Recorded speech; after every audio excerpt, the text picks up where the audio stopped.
Okay, we are going to go ahead and get started.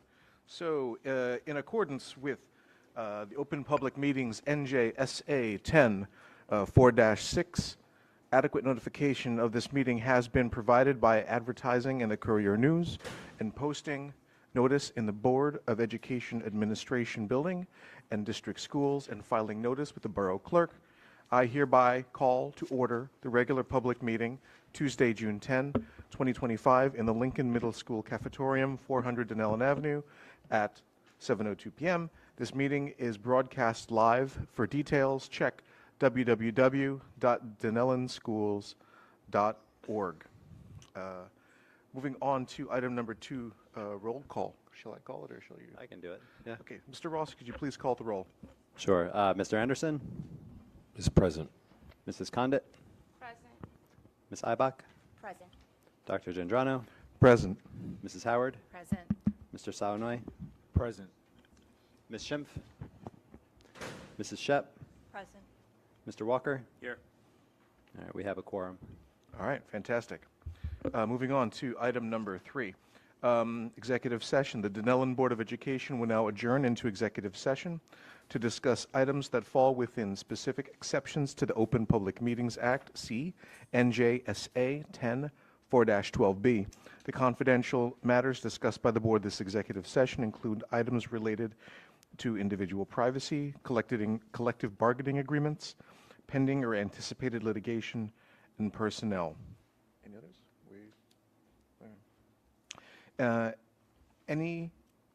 Any discussion that does not need to remain confidential will be made public as soon as it is practical. Minutes of the executive session will not be disclosed until the need for confidentiality no longer exists. All individuals who may be discussed in executive session have been adequately notified. Action will take place after the conclusion of the executive session. May I have a motion to move into executive session, please? Move to go to exec. Second. All those in favor? Aye.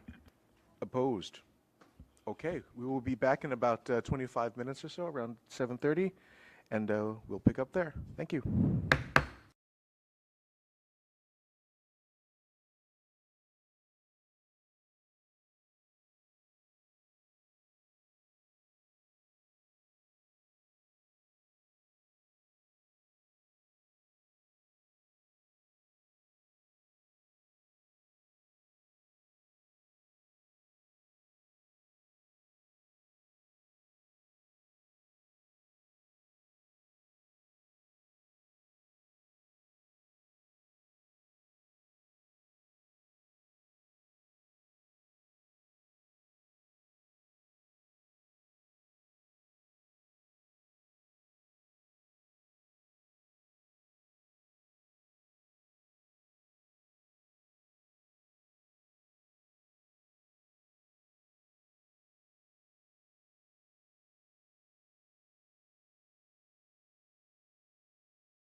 Okay, we are back. Thank you for your patience. So at this time, I'm looking for a motion to come back to public. Move to return to public. Second. All those in favor? Aye. Opposed? All right. Moving on to item number 5, approval of the minutes. So, I'm sorry. Item number 4, Pledge of Allegiance. The flag is this way. Could you please stand? I pledge allegiance to the flag of the United States of America and to the republic for which it stands, one nation, under God, indivisible, with liberty and justice for all. Will you all please remain standing for a moment of reflection and respect for our troops serving throughout the world, our troops who have served, and our troops who have made the ultimate sacrifice in the name of our United States of America. Thank you.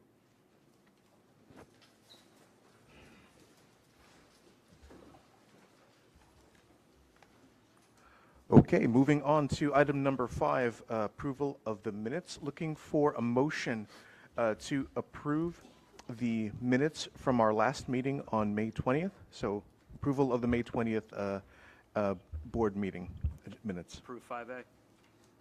Second. That's a much easier way to say it. Okay, open for questions or comments? Last call? Okay, Mr. Ross, could you please call the roll? Yep. Mr. Anderson? Yes. Mrs. Yes. Condit? Yes. Ms. Eibach? Yes. Dr. Gendrano? Yes. Mrs. Howard? Yes. Mr. Salanoy? Yes. Mrs. Shep? Yes. Mr. Walker? Yes. Motion passes. Oh, fantastic. Moving on to item number 6, recognitions. At this time, I'll turn this over to Mr. Ross. Wonderful. Thank you, Dr. Gendrano. Hi, everyone.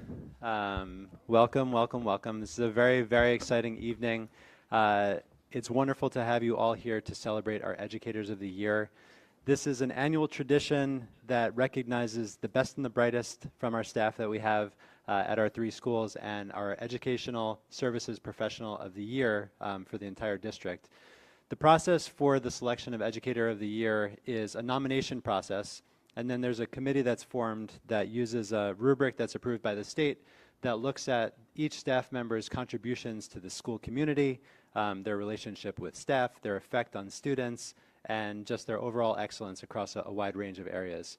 So we are very, very excited to celebrate 4 of our own today. And to honor them, I'm going to bring up the principals. And Mr. Lynch, you are standing, so why don't you come down first? All right, so we'll welcome Mr. Paul Lynch, principal of the high school, to recognize 2 of our honorees for tonight. So Mr. Lynch.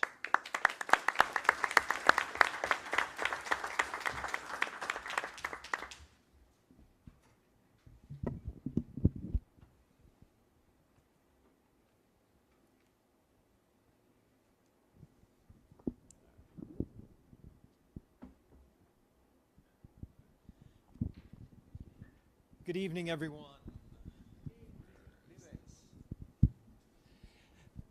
It's my privilege to announce the Dunellen High School Teacher of the Year and then also our Educational Services Professional of the Year. So we will start with the Dunellen High School Teacher of the Year, Mrs. Tammy Del Rosario.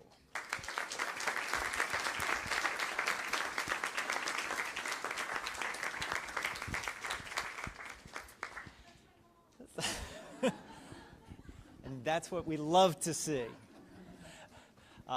Ms. Del Rosario has been teaching at Dunellen High School for over 35 years, correct? I went back and looked at some of the yearbooks today.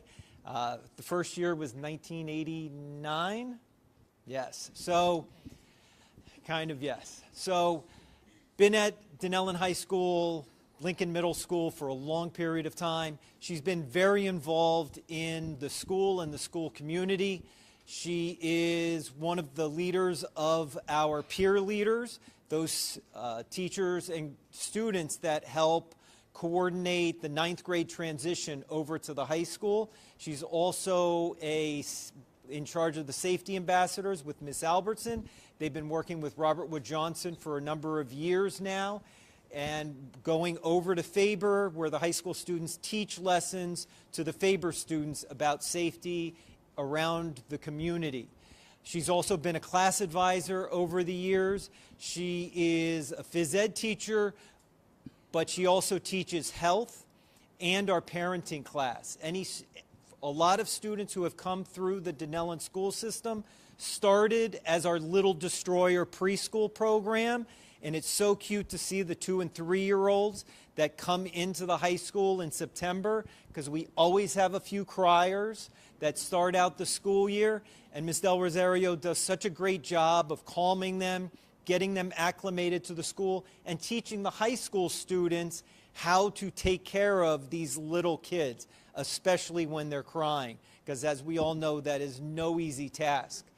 So we just had our graduation from our preschool program on Friday, and it was another success. It was a great opportunity for our high school kids and for those little kids that we have this program. She's also our 11th and 12th grade health teacher. In 11th grade, it's CPR first aid, and she does a great job teaching the students how to save a life. It's impressive to see how many students over the years go into healthcare, become EMTs. For me, and I know for Ms. Del Rosario, because we saw an article in the paper just 2 years ago, I think it was, a former student of ours who is an EMT. They had an article in the paper about how they saved a life. And it's impressive because the skills that that student had started with Ms. Del Rosario when they took the first aid back in 11th grade. She also has the challenge of teaching the 12th grade health class, which is all of those life skills and sexuality. And all I know is whenever I walk into her classroom, as you would know it's one of those uncomfortable topics that they are talking about, that as soon as the principal walks in, all of the kids look at me, and there's that embarrassment factor that goes on, and I just kind of try and fade into the background, and Ms. Del Rosario just keeps on teaching what she's doing. So she's been an invaluable member of our staff all of these years. She's been fantastic as a colleague to work with. She's the liaison for the phys ed department. She's worked incredibly well with all of our phys ed teachers, including Mr. Hummel, who is here tonight in support of her. So our 2025 Teacher of the Year, Ms. Tammy Del Rosario. Congratulations. Tammy.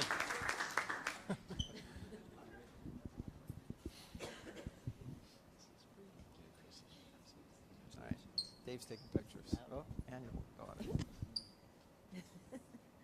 can stand up, it's okay. Yeah.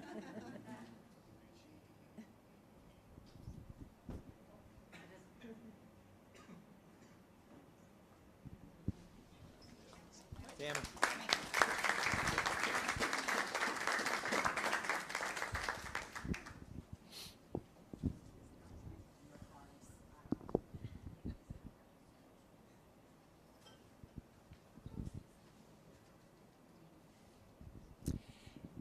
And our Educational Services Professional of the Year, Mrs. Lisa Leibowitz.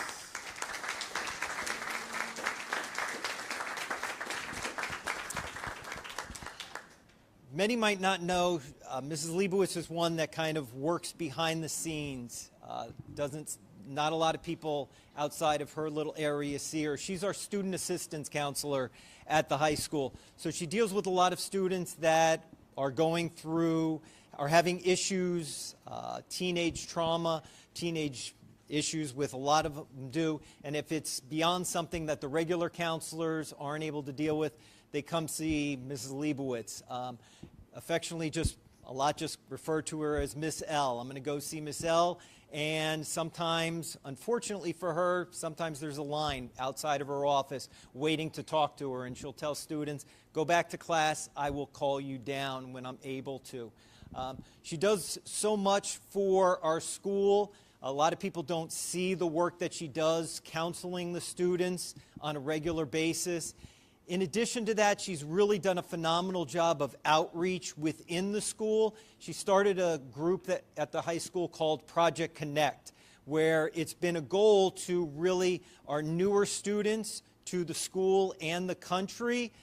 They don't speak the language, and trying to get them to learn about the high school, how the things that are offered by the community, and really make them feel a part of the high school.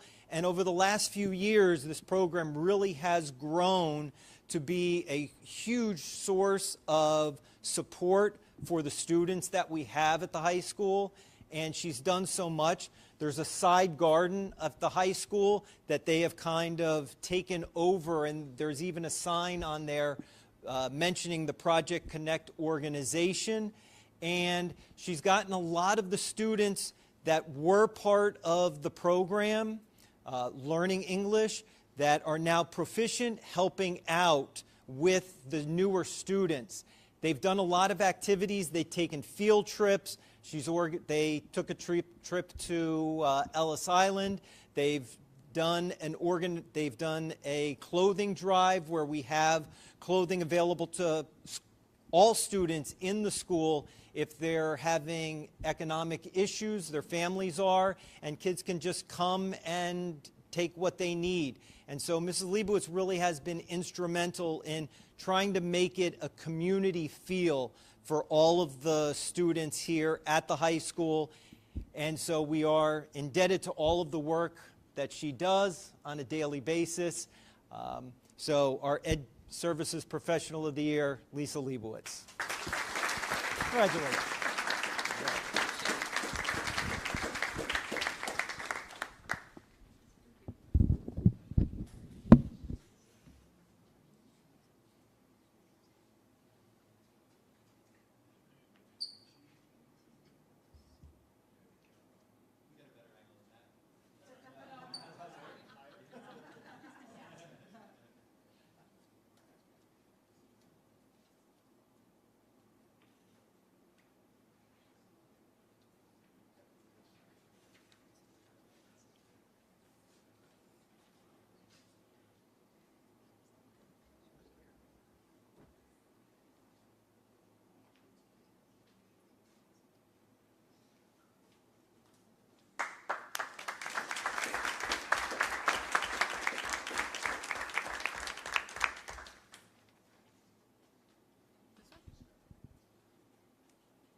Okay. All right. Good evening, all. Congratulations to all Dunellen's Educators of the Year. I'm Lauren Caulfield, Assistant Principal here at Lincoln. So tonight, I am truly proud and honored to announce Mrs. Stephanie DiBiase as the Lincoln Middle School Teacher of the Year for 24-25.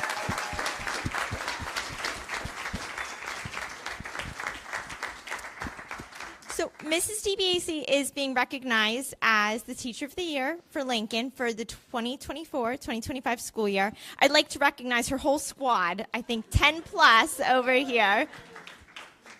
And I am proud to honor her for this. She has been a contributing member and a true asset to the Dunellen community for 13 years now. Her career here started at Faber, and Lincoln was lucky enough to acquire her as the 8th grade English language arts teacher back in 2019. And Mr. Tennant, you're not getting her back. No, we're locking the door. We keep her. Sorry. Mrs. DiBiase, she truly embodies all the attributes that contribute to true high-quality teachers. She's dedicated to delivering sound instruction, engaging lessons, and promoting an enthusiasm for learning among her classes. Even more importantly, she flawlessly develops a strong rapport and relationship with every student she has over the years, whether she's making connections with them through attending their basketball games or endless conversation about music, which usually is about Taylor Swift, of course. She has a steady stream of students who actively keep in contact with her over the years, as soon as they step out of her classroom up until years beyond they've left Dunellen. And she always impresses me as she remembers names far quicker than I can. Watching her interact with her students is a true joy, and her passion for teaching the students she works with is evident, particularly here at the middle school. She's really able to develop an honest and genuine relationship with everyone she has. Not only is she an immense supporter for her students, but also her colleagues in administration. Mrs. DiBiase is a true leader in her role as Lincoln Middle School team leader in 8th grade. She flawlessly executes the 8th grade promotion, coming up next week, as well as the 8th grade field trip, which was held last month. She joins all different committees. This year it was the iReady committee, and has been part of the after school and summer program instructions over all her years here. The LMS administration students and their families are so fortunate to have Mrs. DiBiase to have chosen here at Lincoln. And we look forward to all her years to come in Dunellen. So congratulations.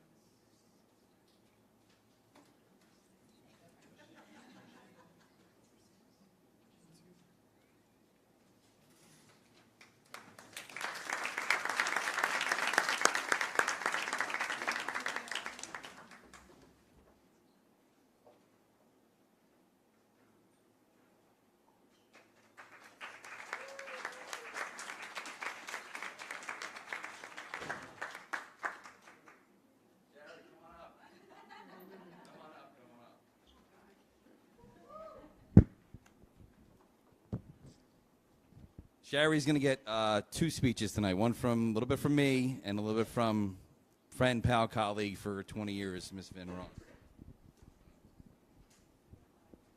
don't want to kill him like that, though.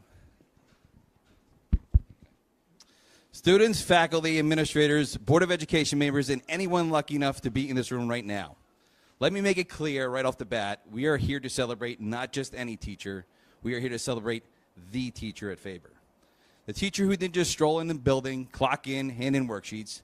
No, we're talking about a force of nature, a disruptor of failure, a fixer of broken confidence, and a straight-up interventionist, Miss Sherry Krause. Give her a round of applause.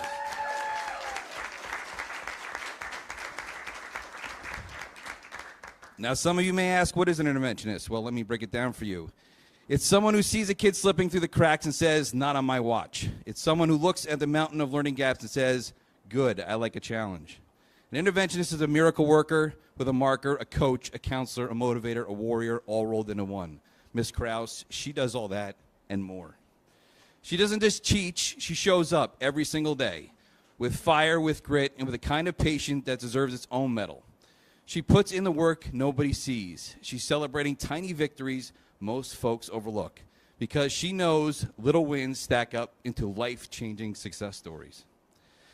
She's the one who tells the kids, you're not a failure, you're not behind, you're just not done yet. She fights for every child like they were her own, and you better believe she doesn't stop till they believe in themselves. She's not just there for the students, she's a go-to teammate for the teachers across the building as well. Need a plan? Call Miss Krause. Need support? She's there. Need someone to tell you the truth and still have your back? You guessed it, Miss Krause. She does it all, and she elevates the whole team day in and day out. And let's talk about the numbers. Some folks run from data when it's on fire. Not Miss Krause. No, sir. She leans into the data and bends it to her will. She's got spreadsheets that speak louder than words. She tracks progress, sets goals, and delivers receipts. She's not just good at data, she's a diva with data. And I mean that in the best way. She owns it, she rocks it, she makes it sing. She doesn't just celebrate A students, she brings the struggling ones up. She doesn't quit, doesn't coast, and sure doesn't make excuses. She brings the kind of dedication that turns problems into progress and doubt into confidence. So no, this award isn't just a pat on the back, it's a full-blown standing ovation. Victory lap, fireworks in the sky kind of honor. This is recognition for fearlessness, relentlessness, and no excuses kind of love for students that change lives. Miss Krause, you did this, you deserve it. You are our favorite Teachers of the Year. You are our favorite Teachers of the Year.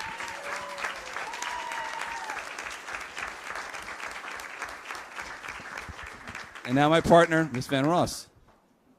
I'm going to try to follow that. I had to speak, Shari.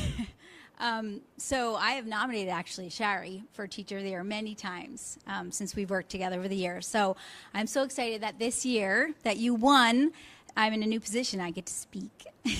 So she's a colleague and a friend whose dedication and passion have inspired me for many years. We go way back as classroom neighbors in second grade for about a decade, working side by side as BSI teachers for 6 years, and last year collaborating as interventionists. I can say honestly that she is one person who has consistently inspired me as an educator and as a person through the years. Her leadership and commitment to Dunellen students have been unwavering. So I thought I would take excerpts from the nomination letters I wrote from way back when, and you read them here. I found 4 when I went digging, and one from 2016. So it's been a long time that she's doing awesome. So just want to explain how consistently she's been leading, inspiring, and helping our Dunellen students over the years.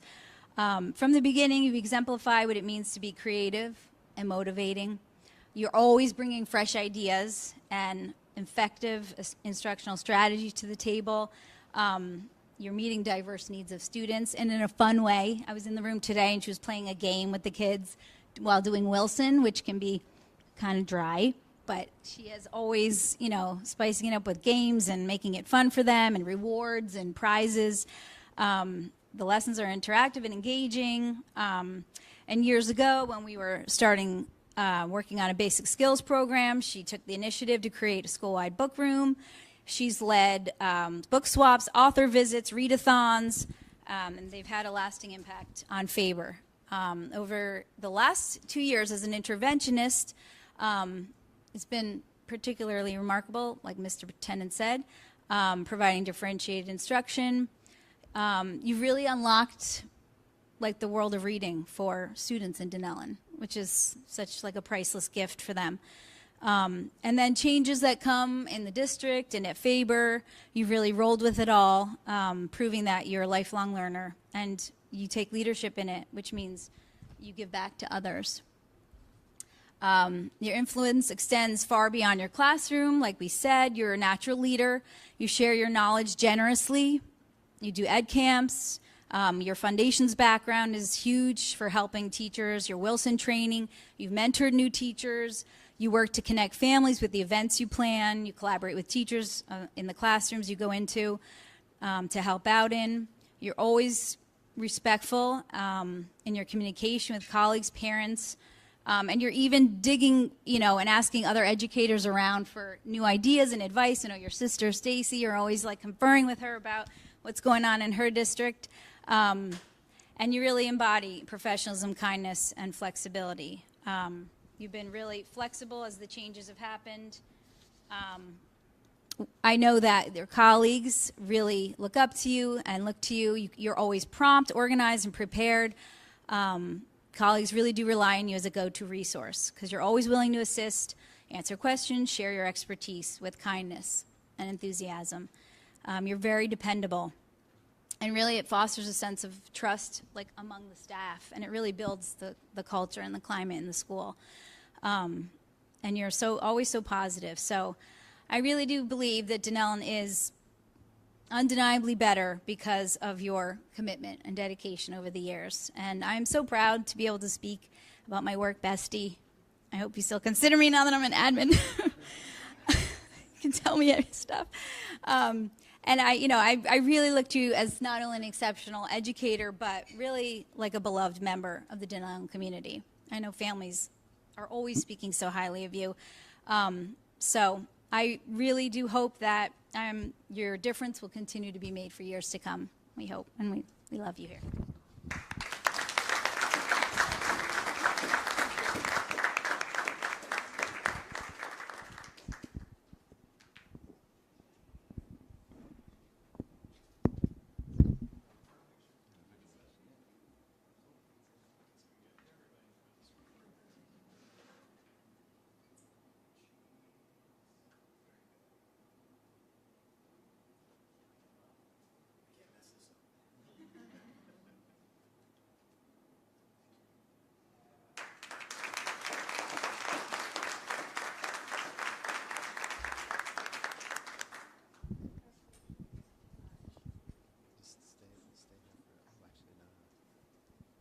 we could have all of the educators of the year come on up, and the administrators who spoke about them, please come on up as well. Yep. This day.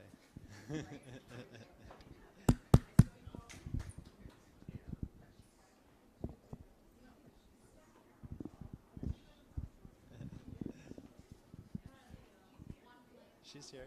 She's back there. She's hiding. I know, seriously. Squeeze in. I don't know how you do it, but squeeze in. Who's tall? You want to set up chairs in front?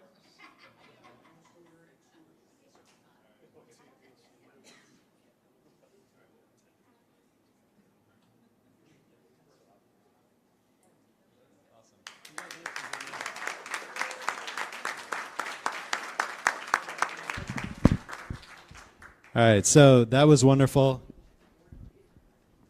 And congratulations to all the educators of the year. Yeah.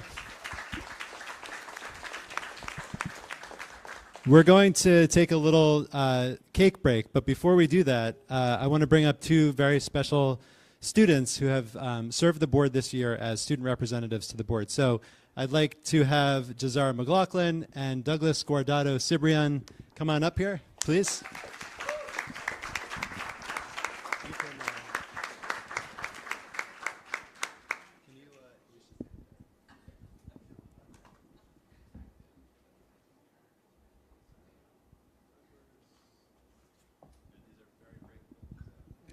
Don't drop them.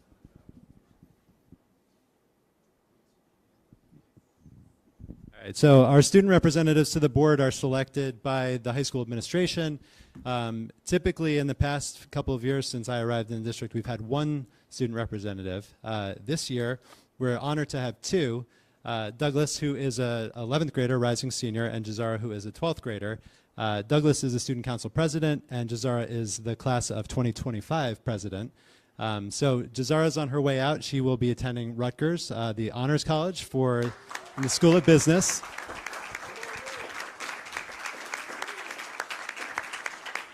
Jazara is, for those of you who know her, an extraordinary academic performer and also an incredible athlete.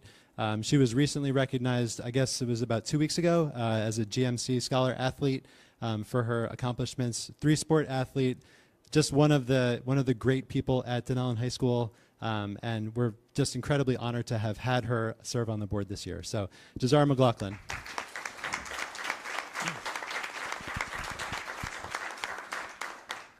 Douglas Guardado Cibrian is, as I said, a rising 12th grader, and he was just recently elected to be student council president for a second year in a row. So we can first start with that. I met Douglas when I first came to the district. He sort of bounded up to me and introduced himself, shaking my hand, and he was just this incredible ball of energy and light and positivity. And I was like, who is this kid? I asked around, and people said, oh, that's the mayor, right? And Douglas really is incredible. The work that Mrs. Leibowitz does with Project Connect, Douglas has been very involved with, and just the desire and the drive to give back to the community as a student, to support other students and make them feel welcome.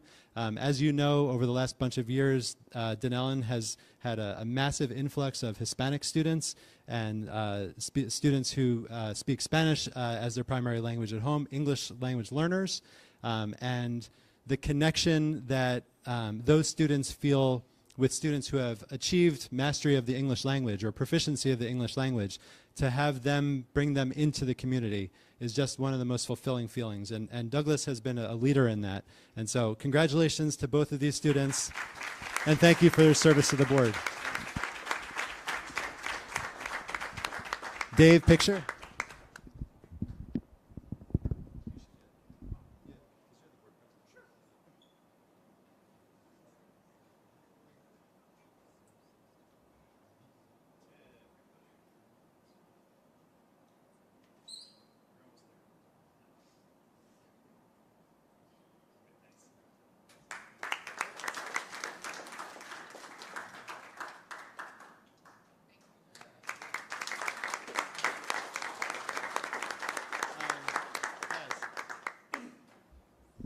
All right, so we're going to take about a 15-minute break in the actual board meeting.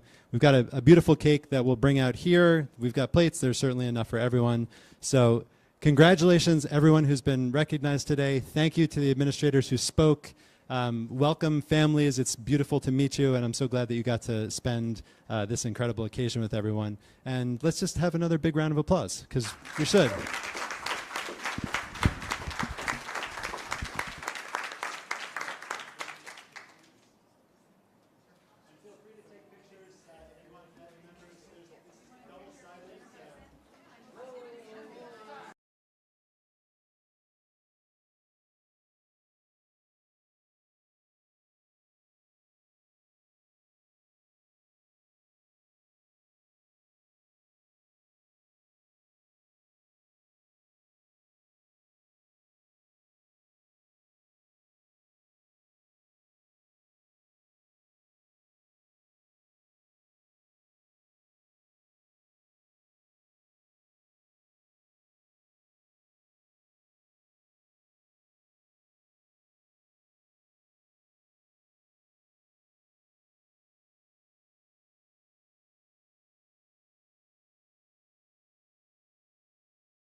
Did you live in Demarest? Yeah. No way. I lived in Brett, which is honors college. You walk up the hill, and there's Hurtado Health Center right there, and Brett's right next to it. Good night. See you. Yep. I didn't know that. That was my third and fourth year. Was it, Brett? Okay. Yeah, I lived in East End Apartments for my third and fourth years. Nice. All right. So we are going to move on with our. Wait, I don't even know. President's remarks. Why am I talking then? I was trying to get to the student report. Okay, I know. I'll go quick. So, all right. So, well, hello. So, just to say a few words, congratulations again to our 2025 Educators of the Year, Tammy Darrell Rosario, Stephanie DiBiase, Sherry Kraus, Lisa Leibowitz. Thank you for all you've done for our kids in our community. Our school community is so much better, so much richer because of the outstanding work you've done. Thank you, thank you, thank you. Also, I wanted to, again, say a great big thank you to Jazara McLaughlin and Douglas Guardado Cibrian on a great year as student representatives to the board. You made us whole. And we look forward to seeing what you guys do next. And Jazara, wishing you all great things as you start your journey at Rutgers. Go Scarlet Knights! Woo-hoo! Are you rah-rah?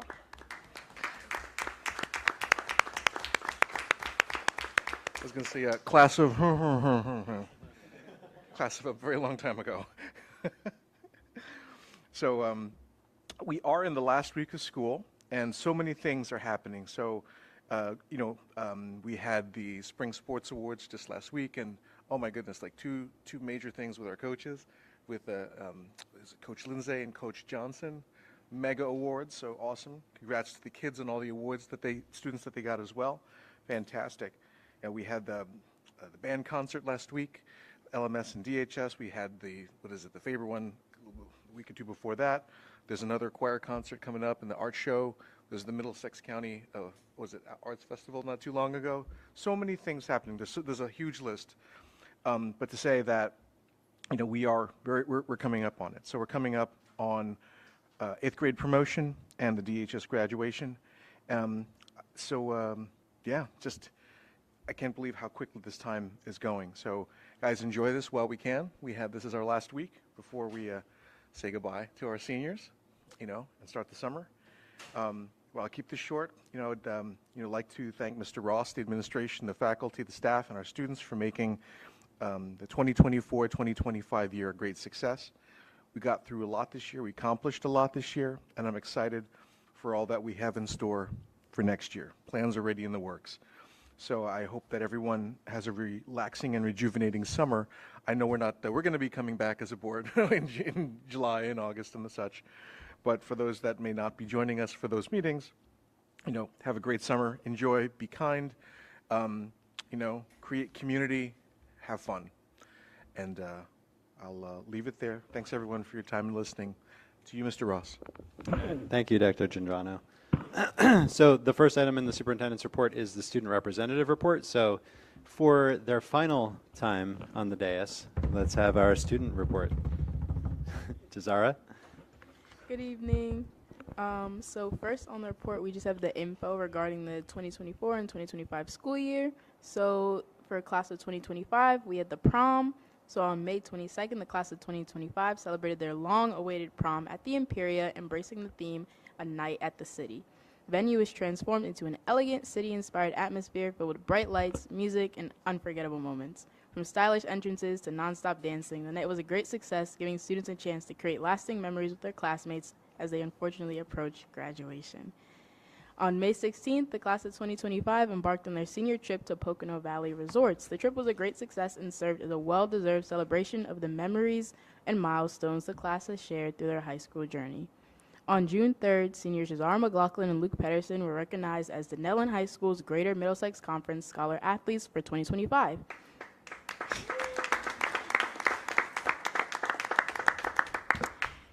They were presented awards for their outstanding athletic and academic achievements. In addition, the seniors held their yearbook signing party June 3rd after school in the art room. Students got to chat with friends and sign yearbooks while enjoying pizza and snacks.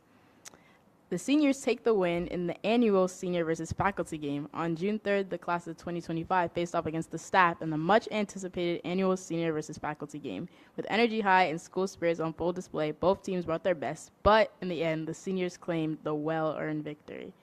On June, on June 4th, the high school held its annual spring band concert, making the final performance of the year. Students delivered a powerful and emotional show showcasing their growth and dedication throughout the season. The senior girls dominate in the Powder Puff game. On June 9th, the senior girls took the juniors on in the highly anticipated Powder Puff football game and delivered a blowout victory. With an unstoppable offense and a locked-in defense, the class of 2025 shut out the juniors with a commanding 30-0 win. Zara McLaughlin was the offensive MVP, scoring 3 touchdowns, while Ella Walker added to the scoreboard with a touchdown of her own.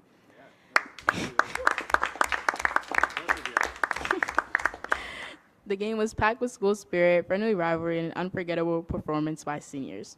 As the school year winds down, high school students will begin their final exams, which will kick off tomorrow and continue through June 17th, the official last day of school. As graduation approaches, the class of 2025 is just days away from grad, and with the ceremony scheduled for June 17th, excitement builds. Students, family, and staff are all hoping for clear skies so the celebration can be held outdoors. Next, we're going to transition into spring sports. First, we have baseball. Our varsity boys baseball team finished with a record of 16 wins and 11 losses. The team unfortunately fell short of a win against South Hunterdon in the first round of the NJSIA Central Group 1 tournament.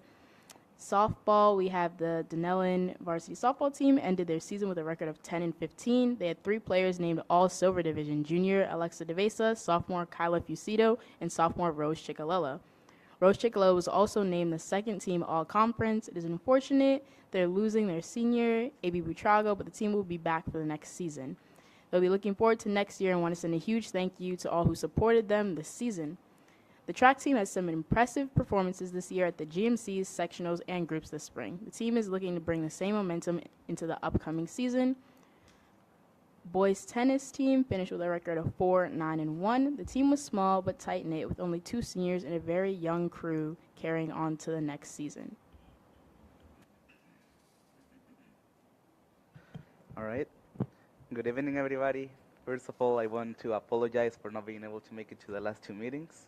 I tried my best, but I had work to go to.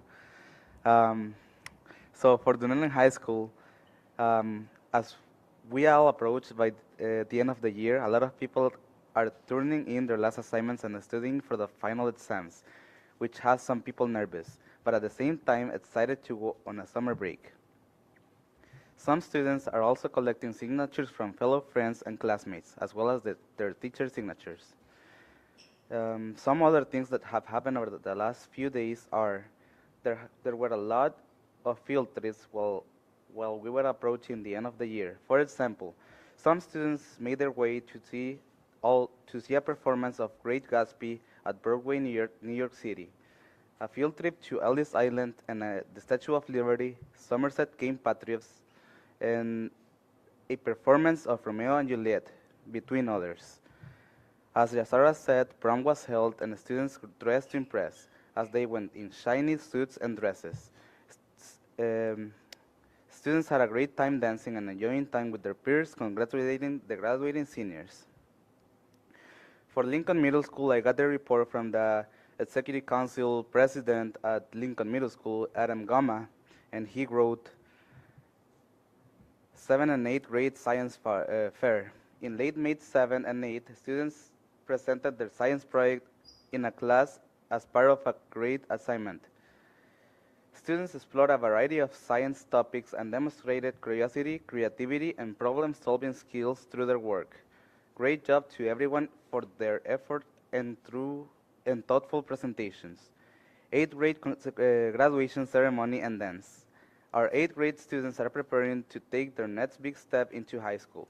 The upcoming graduation ceremony will honor their journey at LMS and celebrate their accomplishments after the ceremony. Students will enjoy the graduation dance, a final celebration filled with music, laughter, and memories to mark the end of middle school. End of year appreciation. This school year has been filled with learning, friendship, and unforgettable experiences. We are proud of our students for their resilience, growth, and school spirit. A heartfelt thank you to our teachers, staff, and families for their continued support and dedication. Your commitment has helped make this year a success. For Favorite Elementary, we have that they had the Harvest Fest Day on for the fifth grade. They had the middle schooler. The elementary students harvested lettuce and vegetables to give to at our favorite farmers market.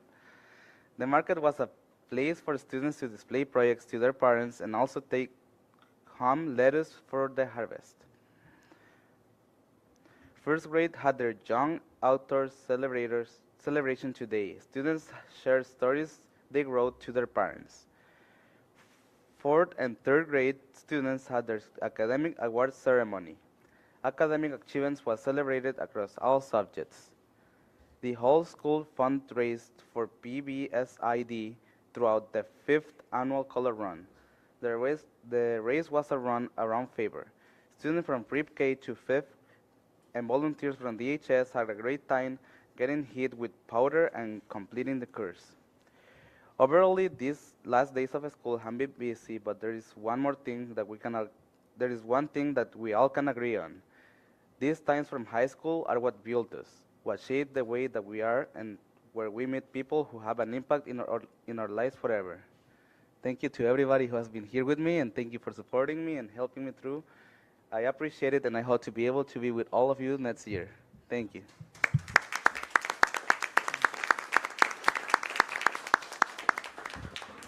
All right, so with that, we're going to invite our students to head home for the evening if they'd like. Congratulations to both of you on your final report and for the year that you've served as members of the Board of Education. Thank you.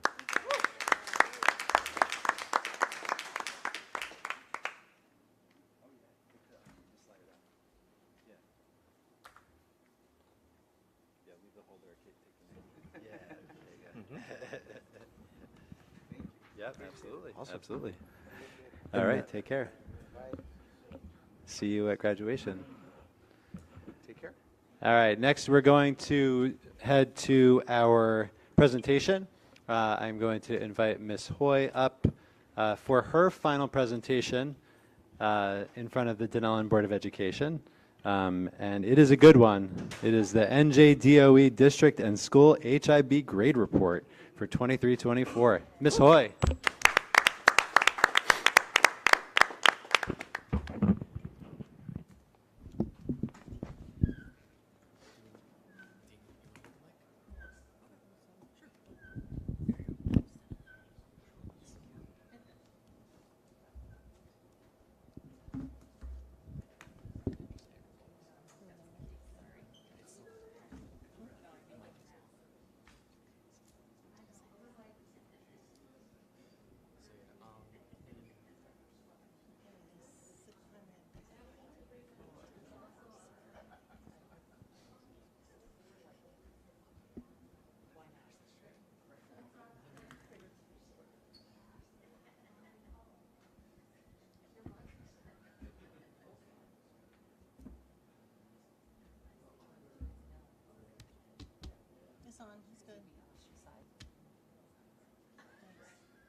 Okay, thank you.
core element. And like I said, each core element, there's 8 of them, they can have 4 to 6 indicators that the staff has to go through.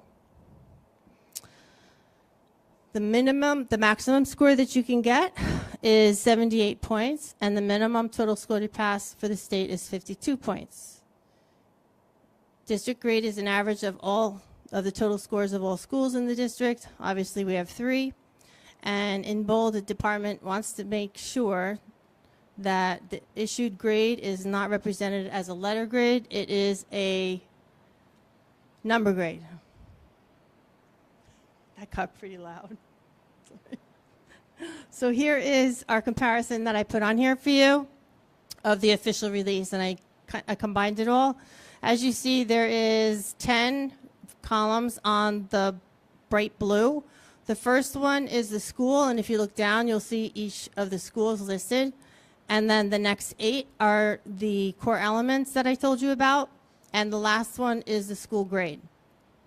So way down below that is the school's grades that they scored each other. I want you to take notice on the bottom of the blue square on the top where it says max.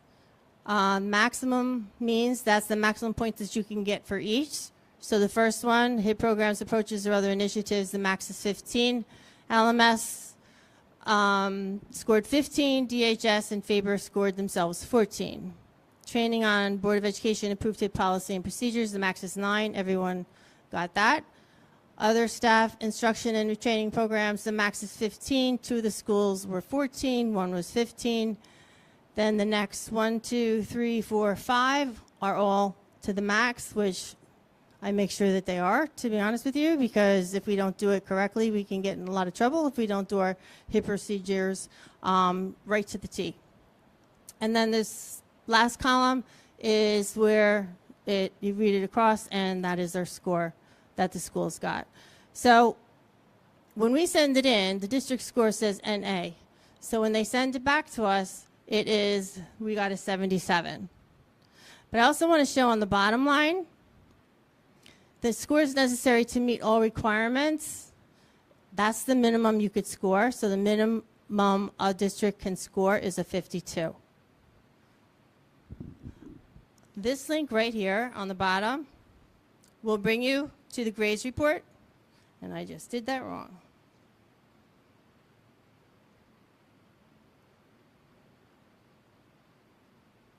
There it is.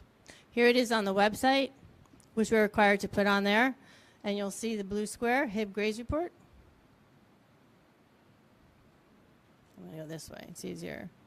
There's a letter, and then you'll also see that here is the official documentation from the state of New Jersey for our 23-24 district and school grade report.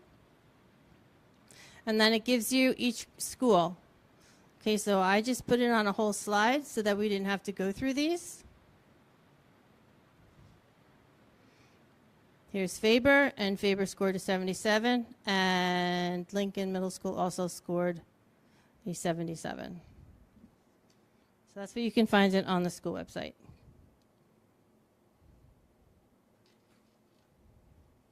Thank you very much. Okay. Next one. So here's our strengths. Like I had said, we had 6 areas where we had maximum scoring. It's on the training, the curriculum instruction on HIB, personnel trained, school level HIB, incident reporting, HIB investigation procedure. We make sure that every timeline is kept to the time frame, which is 10 days of an investigation. And then we have to have our HIB reporting, which is done at our board meetings. So our areas for improvement on the official release that we had, there was 2 areas, HIB programs, approaches, or other initiatives, and other staff instruction and training programs. Depending on the school, this is what they wanted. They wanted to incorporate more approaches or have more time to identify patterns where HIB may be happening in their school. And also, of course, we always want increased PD for school climate programs. Going forward, we're looking at K-12, social emotional learning vocabulary and lessons reinforced continuously. And as you can see, we still have the posters of the 4 competencies up there in both English and Spanish. And that is in every single classroom in all the schools. The elementary has more of pictures and less words so that they can understand what it means for accountability. We could apply for the bullying prevention program for K-8 students and district parents. And the reason why we can do that this year is because the NJCAP is what it's called from Middlesex County, only does districts every other year. So we didn't do it this year. Didn't qualify. We did do it last year. It was a good success. And next year we can have it again. And we're hoping to continue to partner with NJ4S for grades 6 through 12 students and district parents. This year we had 4 parent nights, virtual nights, and we had 2 student assemblies. And they were very positively appreciated, and the students did pay attention, the staff enjoyed it, and I think they got a lot out of it. And what we got from them, how we got our topics, was from their survey from last year. Any questions?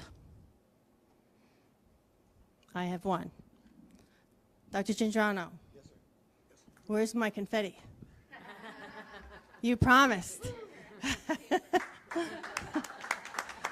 Thank you very much.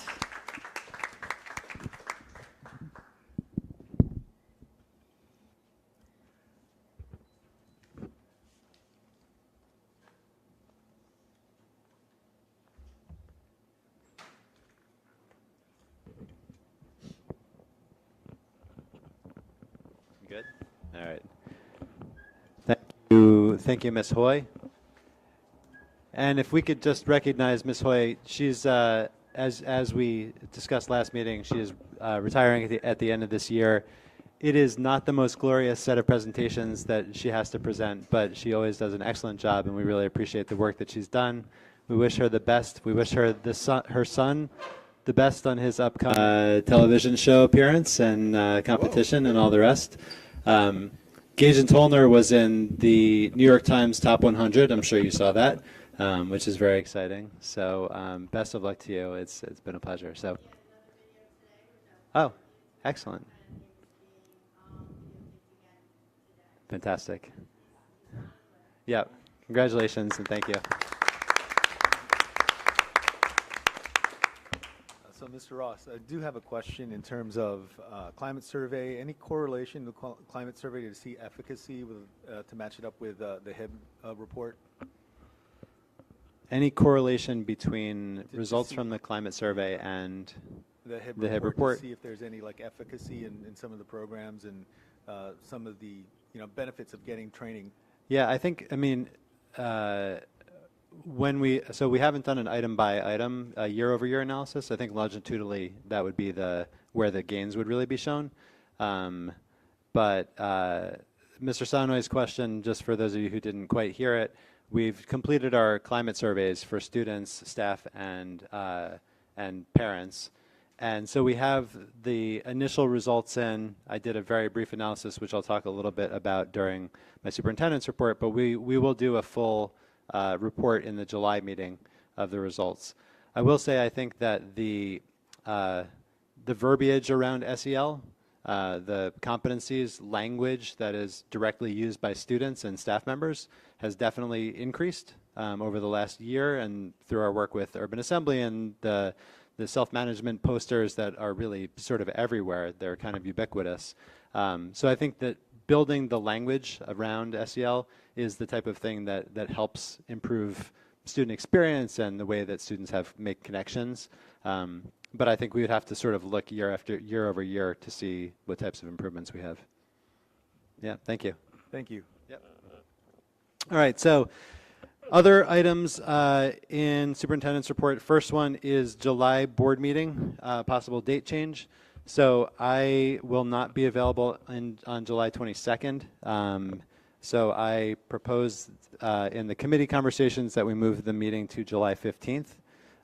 Is there anyone who has an objection about that or a concern with that? No concern. Okay. So when we get to, I don't know, operations, we should probably, we'll need someone to make a resolution to change the date of the next board meeting from July 22nd to July 15th. And that will be, what is it, item U? Yes, you. Yep. So if someone would like to, we could just work that out right now. That would be easier. It has to be a board member.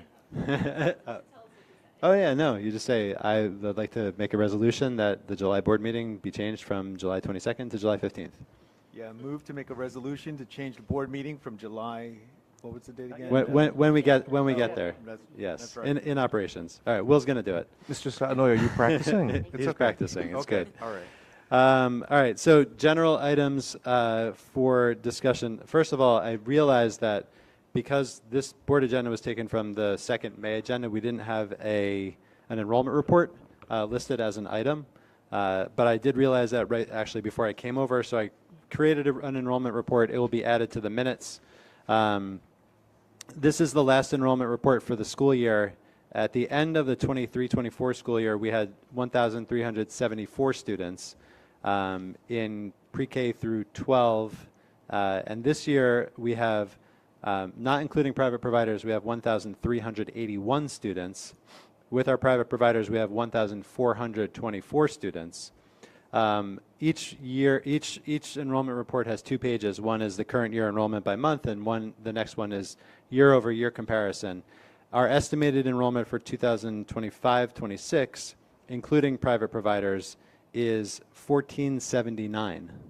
So we're almost going to be serving 1,500 students in the district, which, you know, there's about 15 grades if you go from 3 to 12, the age of 3 to grade 12. So that's a little under 100. We're not quite getting everybody who's in town, but that's a pretty significant number. So up from 1286 in 2018-19, or 1228 during the COVID year. So pretty significant increase. I was going to say that's pretty close to what our demographer had said. Yeah. Yes. Absolutely. Yeah. I'm not sure. I mean, the incoming grades are not quite as large as the high school and the middle school grades are. Middle school has the largest grades right now: 111, 118, and 110. The 11th grade at the high school is 111, but all of the Faber grades right now are under 100. So we're anticipating probably a similar sort of high 90s as we move forward. Obviously, we'll see what other building is done and all the rest of it. All right, so, and again, another sort of just housekeeping item. There is an addendum to today's agenda. We've gotten out of the habit of having addendum items. We've really embedded things much better. But there were 2 items that I really wanted to make sure got fixed. The first is the staff list. We added one of our new hires, the instructional coach for ELA. She was not included on the agenda that went out last week. And then the board agenda summary for tenured and positions not eligible for tenure had some errors that I just wanted to fix before we moved forward. So none of the numbers or anything like that. Some of the position names and the date on the top of the document was incorrect. We also received a resignation from Taylor Clark, formerly Miss Stuno at Faber, who's been out on maternity leave and has selected to remain home with her family. We wish her the best. And we also have in operations the emergency virtual or remote instruction plan for the 25-26 school year, which is required by the Department of Education. So that's the reasoning for those items. All right, on to some other things. Congrats to the Educators of the Year, our student representatives, and those who are being renewed. It's quite an amazing accomplishment. We're very grateful for all those folks and the contributions that they make. We had a very cool event on June 6th, which was Friday, where Deloitte came and did some great work with us. We had 26 volunteers who participated in the corporate-wide event Impact Day. And I'd like to bring up Dr. Gendrano to speak a little bit more on behalf of the PTO for that incredible event. Absolutely. You got to use the mic. You have to use the mic. Thank you very much. So, You can take the mic out if you want. Yeah. thanks. Okay, so it was a great event. The folks from Deloitte assembled sensory bins for our special needs students to use in the classroom, which is wonderful. And they also they donated school supplies and backpacks and assembled these backpacks for every preschool student who will be in the district next year, which is such an amazing gift and is really going to help a lot of those families. And so thank you to Deloitte for doing all of that. One of the things that I wanted to mention, just to plant a seed for next year, so this event featured 26 volunteers. Deloitte they have a program, they do this Impact Day every year, and each organization that they work with can receive up to $10,000 and get the benefit of 100 volunteers to come and do work to improve the community in some fashion. We kind of landed on this backpack idea because it was something that was really easy to implement and met their criteria. But I would love to have this be something that happens every year. I would also love to see if there are other corporations in the community. If we have other parents who have corporations with these kinds of programs, I would love to make good use of that and possibly have some other corporate partners and just explore that further. It would probably need to be something where they work with the PTO, since we are a 501c3. They can't, at least in the case of Deloitte, they can't donate directly to the school, but they can donate to a 501c3 organization, which is why I got involved in it. Projects for next year. For this particular company, they cannot do anything that involves construction. I know there was a question about, maybe building some benches and things like that. Deloitte isn't going to allow their employees to do anything that requires them to, pick up power tools or hammers or anything like that, because it is a liability for the company. But they can do programs like, the backpack drive for the preschoolers. We could have that be expanded if that would be helpful. They can do, general cleanup days. They can do landscaping and gardening activities. I'm still very sad about all of the plants that were ripped out of all of the schools, maybe perennials or I don't know, something. They can paint. They could do mentorship programs if we wanted to have them come and do mock interviews for the seniors who are graduating. There's a whole range of things that they can do. And what I would love to have happen is when they come to me in February next year and say, we'd love to do this again, I would love to be able to present them with a menu of options to choose from. So if perhaps in your capacity as the board, you could have some of those conversations among yourselves or with the leadership of the 3 different schools to see what kinds of projects would be beneficial, then I can come to them and say, we've already had these conversations and here are the big priority areas and where we think your generous donations could be most helpful. So Thank you. just wanted to plant that little seed. Fantastic. So we can keep that one going. Great. Thank you so much. Thank you. Yeah. Wait, hold on a second. I got a question. A couple No. questions. No? Oh, okay. Sorry, go ahead. Seriously? Seriously? You have questions? Yeah, no, I do actually. It's a static day, right? Every year, like meaning that it's the same day. It is always June 6th. It's For always Deloitte, June. Impact Day is always June 6th. Always June 6th. Yes. Okay. And for my other question, so the event was successful, right? It was. It was very successful. But to your point, right? It was a $10,000 is the limit, but I think we left money on the table, right? Oh, we definitely left money on the table, and I don't like leaving money on the table. Neither do I. I want to get that $10,000 for our school district next year, if it's possible. So, if there are classrooms looking a little dingy, or whatever it might be, I would love to be able to have their contribution come in at about that $10,000 level next year. And it wouldn't necessarily have to be specific to just one school. It could be across other schools? It could be, yeah. So this was just one event. The contact person happens to be the mother of a kid who will be coming into the preschool. So obviously the preschool population was near and dear to her heart, and that's why we sort of started there.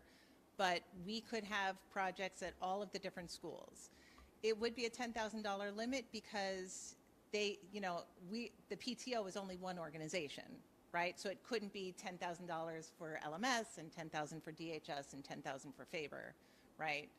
But we could certainly divide up that pool of $10,000 in whatever way it might make sense across all three schools. It doesn't have to be just one site.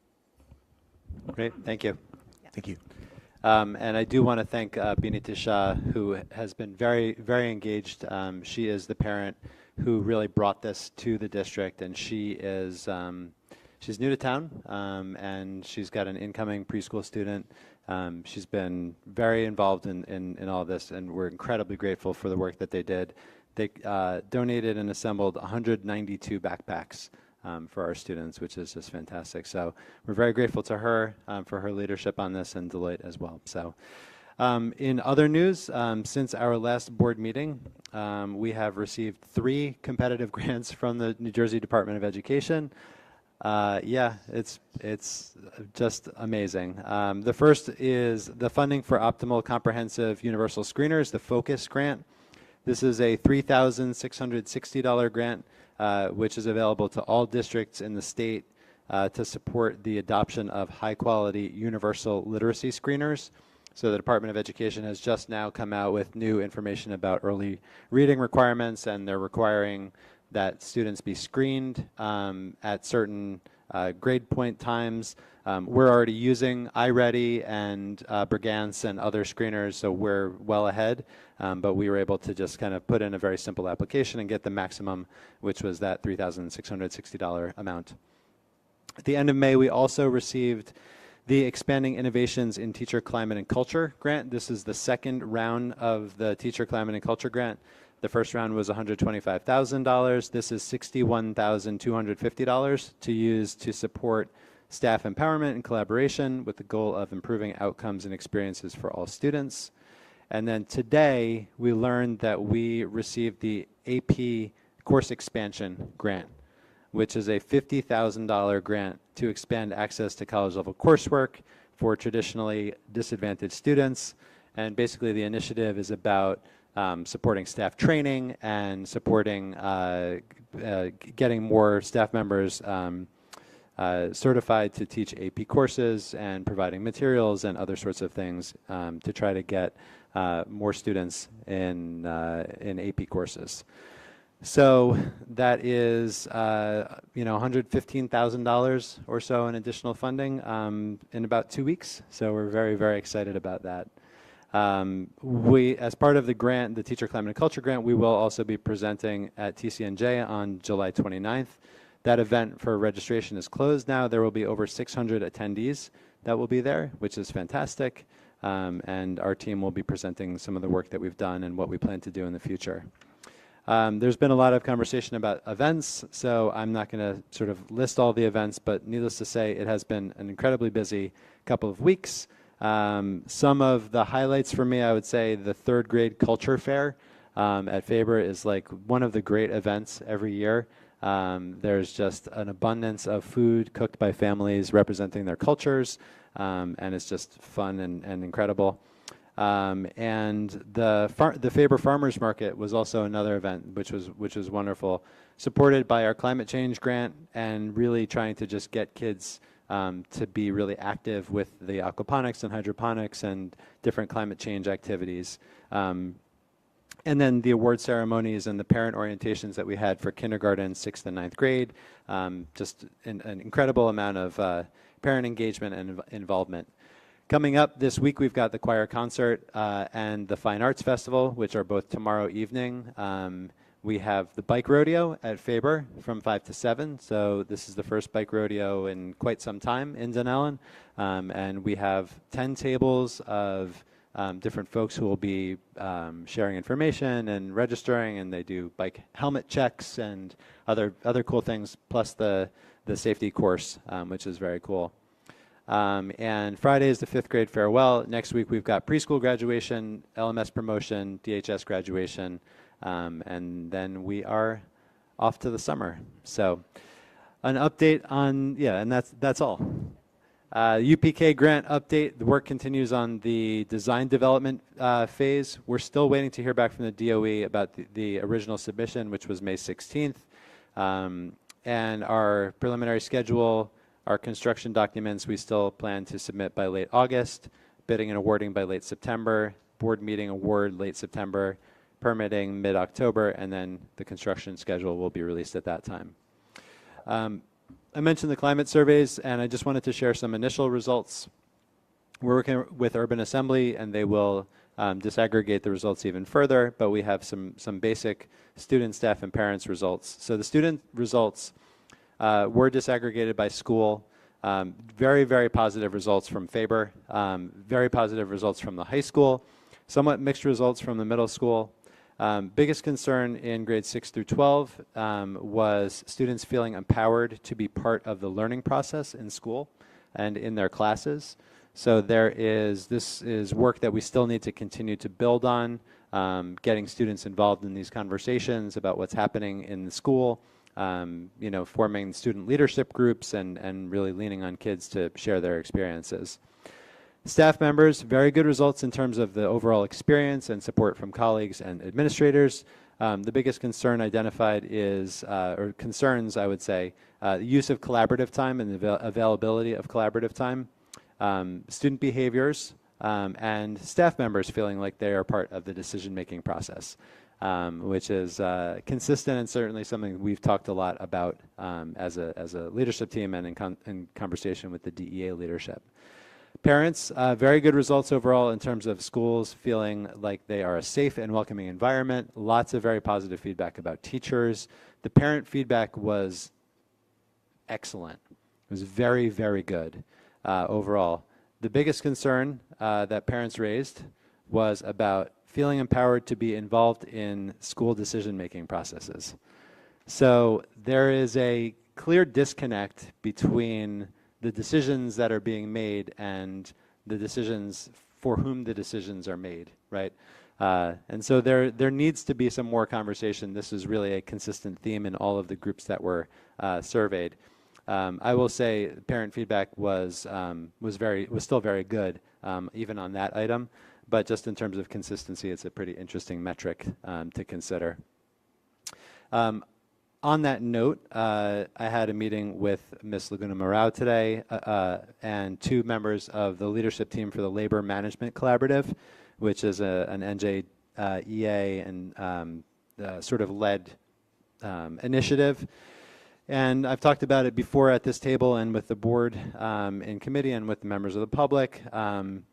But our virtual kickoff today was at 5 p.m. and we spent over an hour really trying to map out the best way to kind of implement this process. And by implement the process, really it's about forming collaborative teams at various levels, whether it's a school-based team that deals with K-5 issues, 6-8 issues, 9-12 issues, or a district team that kind of aggregates things and looks at consistent themes throughout, like maybe the scheduling time or collaborative partnerships with special education teachers and their co-teachers or other sort of more universal issues.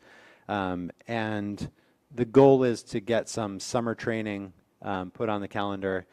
We would bring our staff members in, invite folks from each of those grade bands to participate, pay them for their time, and then probably have a second meeting in the summer, and then start to roll the work out in the fall and have the the principals establish regular Learning Management Collaborative, LMC, meeting time with the staff members so that they can address some of these issues that have been consistent since I arrived in school in the district. Cell phones, bathroom policies or hallway behaviors, the start times or calendars or materials, meetings, the kinds of issues that that people talk a lot about in kind of the faculty room, and that might not sometimes really be spoken about in a truly collaborative way, in a solution-oriented way. So the goal is to solve some of those problems through this kind of collaborative dialogue. So I'm excited for it. I think it's going to be a great structure. I'm excited to have a very willing and positive partner in this conversation. So we'll see how it goes. Last thing before I sort of close is hiring. So on tonight's agenda, we have Mr. Tobin being appointed as acting principal of Lincoln Middle School. He's going to be starting in that role from the day after graduation, and his appointment runs through the summer. We are anticipating having a final candidate who will be who could come into the district as a full-time principal. The appointment being in July, so depending on if that's an internal candidate versus an external candidate, the start date might be varied, so we might have to make some changes on that. But Mr. Tobin has been shown a great willingness to come in as the acting principal. I'm very excited for him to kind of take a peek under the hood and take some leadership in the middle school as we head into the summer, and working with Ms. Caulfield. The position for that posting closed on Friday. The posting for that position closed Friday at the end of the day. Candidates for first round interviews will be contacted this week, and then we'll see how it goes. I'll provide an update further. District Security Guard was a position that we created last year and did not get a good applicant pool for. We do have a very nice applicant pool this year. We have 4 interviews scheduled, and we had 2 today, and both gentlemen that we met were great. So we have 2 more coming up.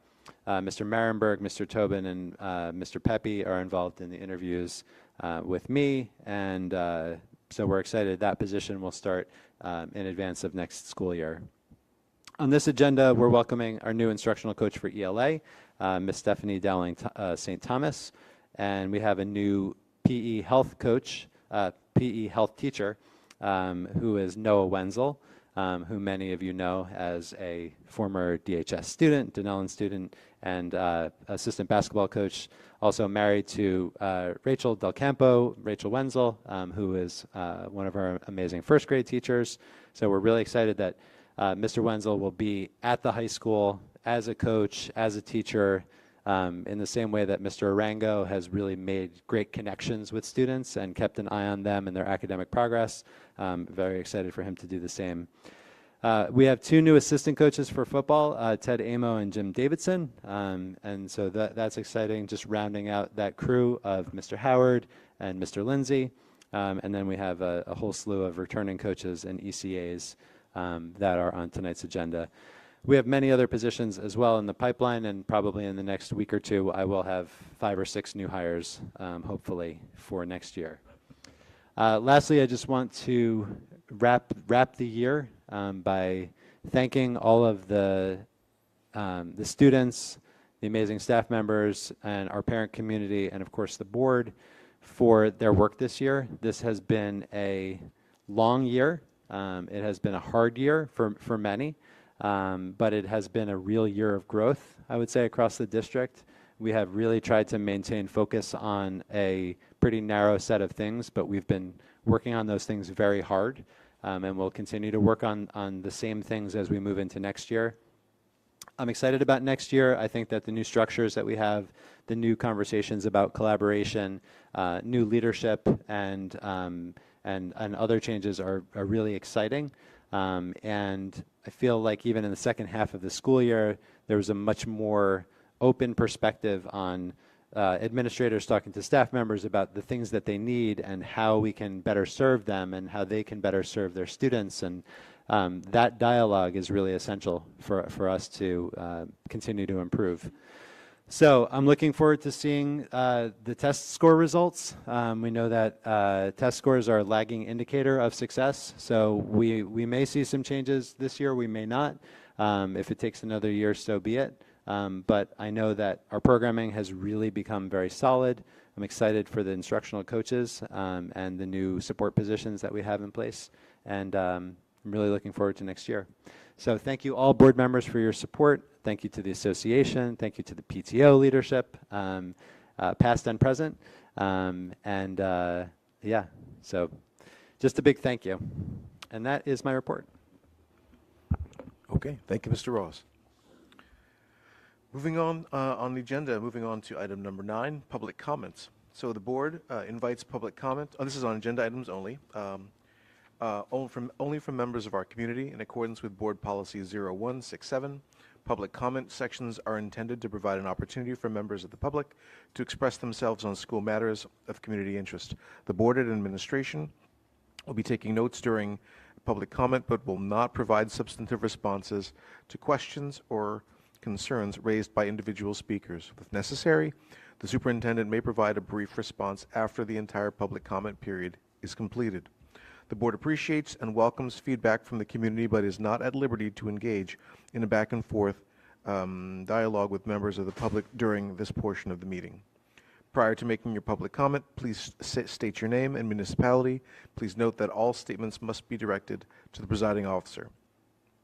Please come to the microphone at this time if you would like to make comments on agenda items only.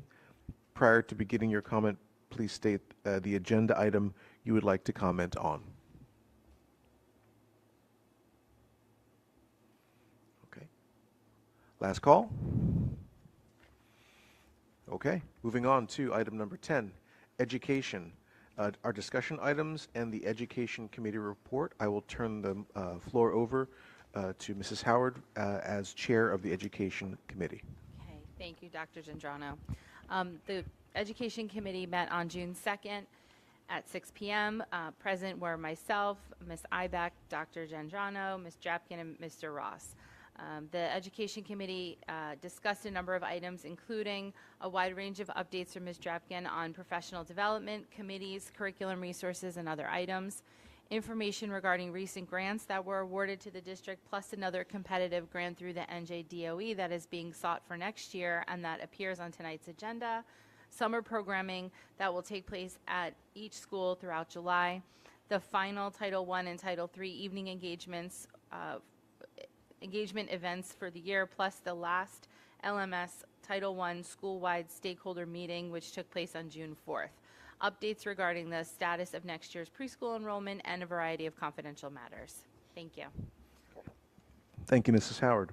So moving on to item 11, education action items. Looking for a motion to move items 11A through E as a block. Motion to move 11A through E as a block. Second. Open for questions or comments.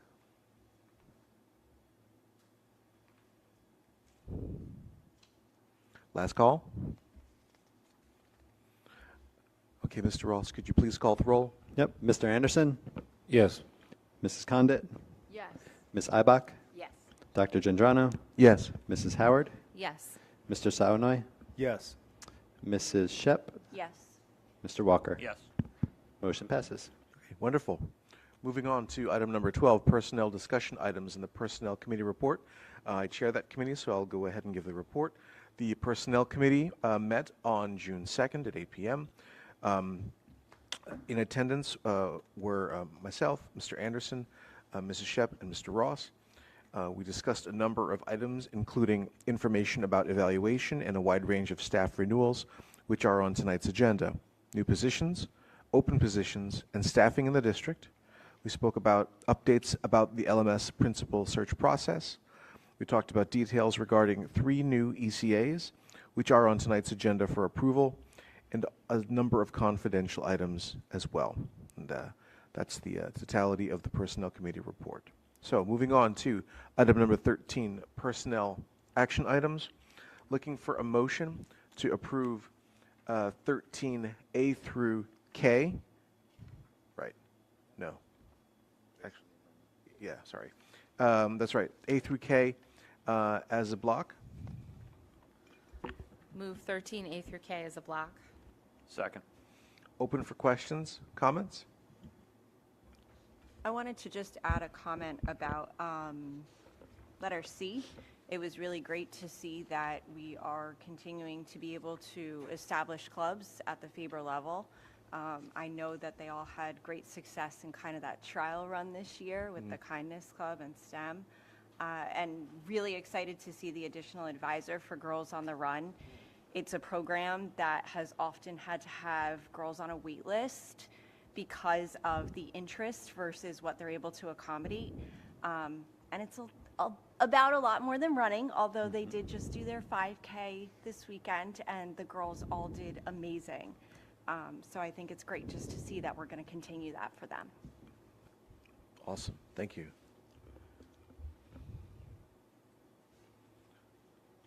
Other questions, other comments?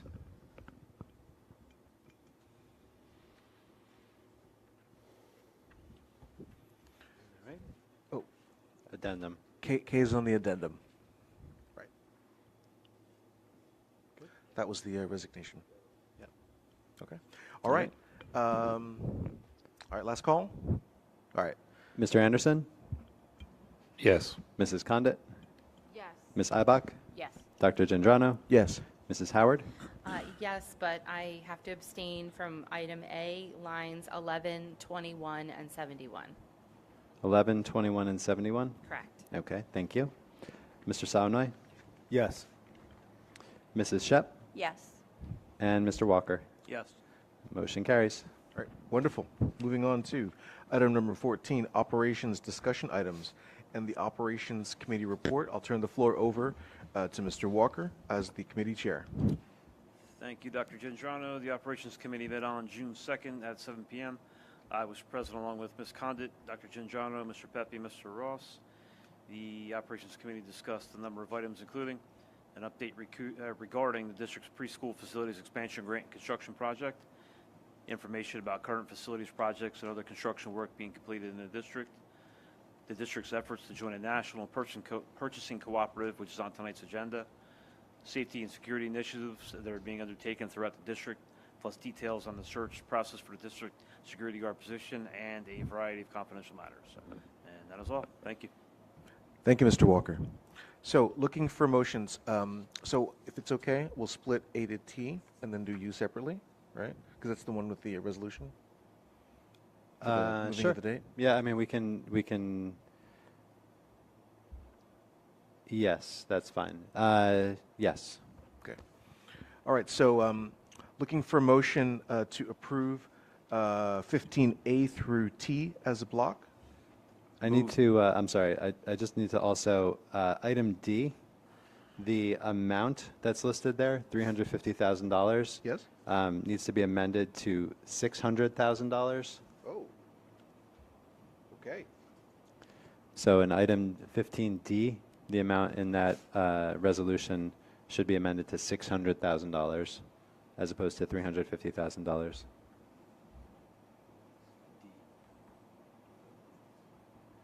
Move 15A through T. Seconded.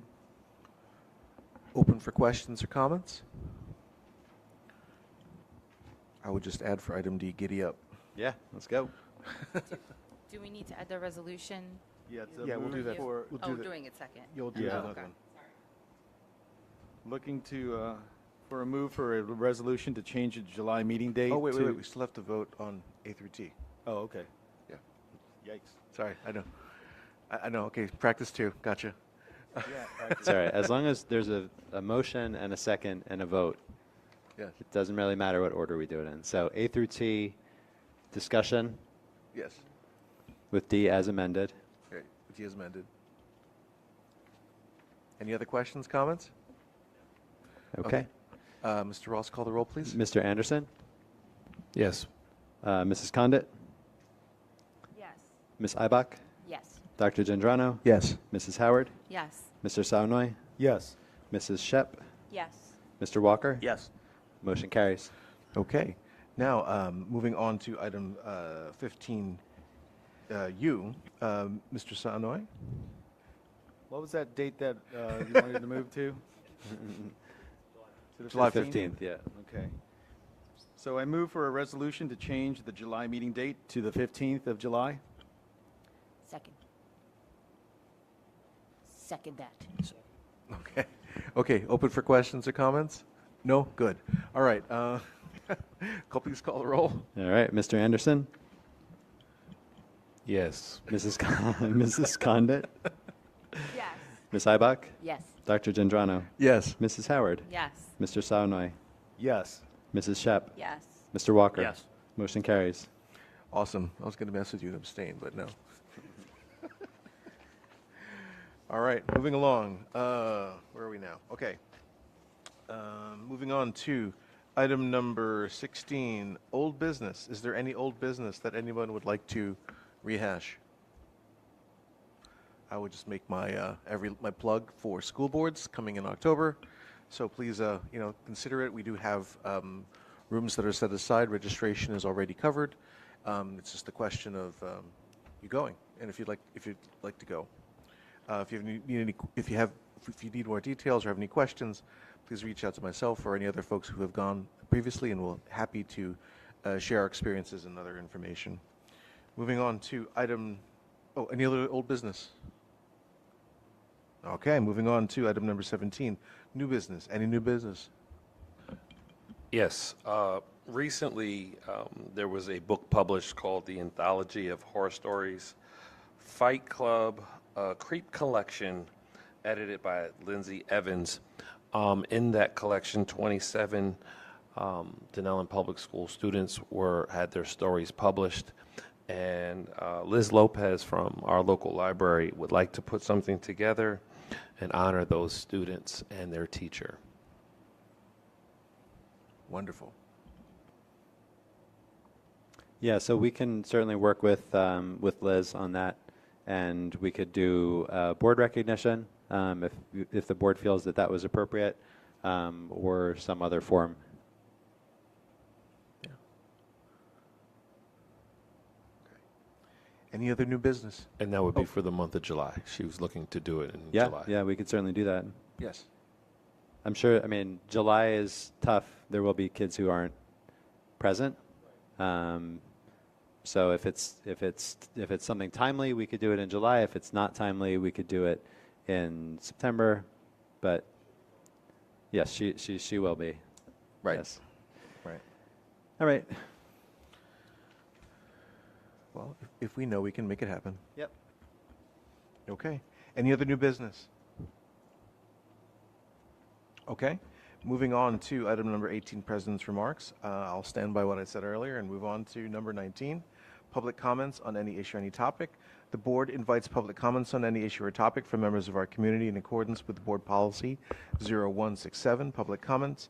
The public comment sections are intended to provide an opportunity for members of the public to express themselves on school matters of community interest. The board and administration will be taking notes during public comment, but will not provide substantive responses to questions or concerns raised by individual speakers. If necessary, the superintendent may provide a brief response after the entire public comment period is completed. The board appreciates and welcomes feedback from the community, but is not at liberty to engage in back and forth dialogue with members of the public during this portion of the meeting. Prior to making your public comments, please state your name and municipality. Please note that all statements must be directed to the presiding officer. Please come to the microphone at this time if you would like to make comments on any issue or topic. Last call. Okay. Moving on to item number 20, executive session.